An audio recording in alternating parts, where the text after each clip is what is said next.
আল্লাহকে ডাকা অনেক বড় দৌলত, অনেক বড়, অনেক বড়। বুজুর্গানে দিন সরাসরি কিতাবে আছে। বুজুর্গানে দিন বলছেন আল্লাহ তাআলা কে একবার ডাকলে আল্লাহ যখন এটা কবুল করে, খোদার কসম আল্লাহ দ্বিতীয়বার ডাকার তৌফিক দেয়। বুঝেন না হিসাবটা? প্রথমবার ডাকলে যখন আল্লাহ কি করে, সাথে সাথে বান্দাকে আবার কি করে ডাকে, বারবার সে ডাকতে, বারবার ডাকতে। এই জন্য এক নামাজ পড়ার পরে নিয়ম হলো আরেক নামাজ পড়ার যখন আগ্রহ জাগে তো বোঝা যায় পিছনের নামাজ আল্লাহ কবুল করছে, যেন পরের নামাজের জন্য আল্লাহ তাআলা চাহিদা, মনের আগ্রহ তৈরি করে দিচ্ছে।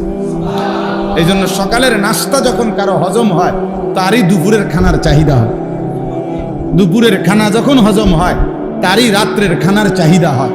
তাহলে বোঝা গেল রাত্রে খানার চাহিদা হয়েছে, পেটের ভোক লাগছে, মানে দুপুরের খানা হজম হয়েছে।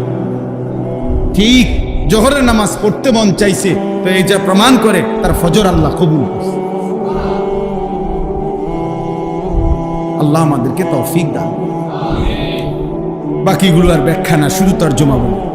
2 নাম্বার হলো ওয়া ইকামিস সালাহ, 5 ওয়াক্ত নামাজ। 5 ওয়াক্ত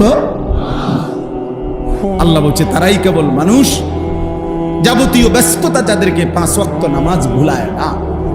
এই জন্য যে নামাজ পড়ে না সে কোনো মানুষ,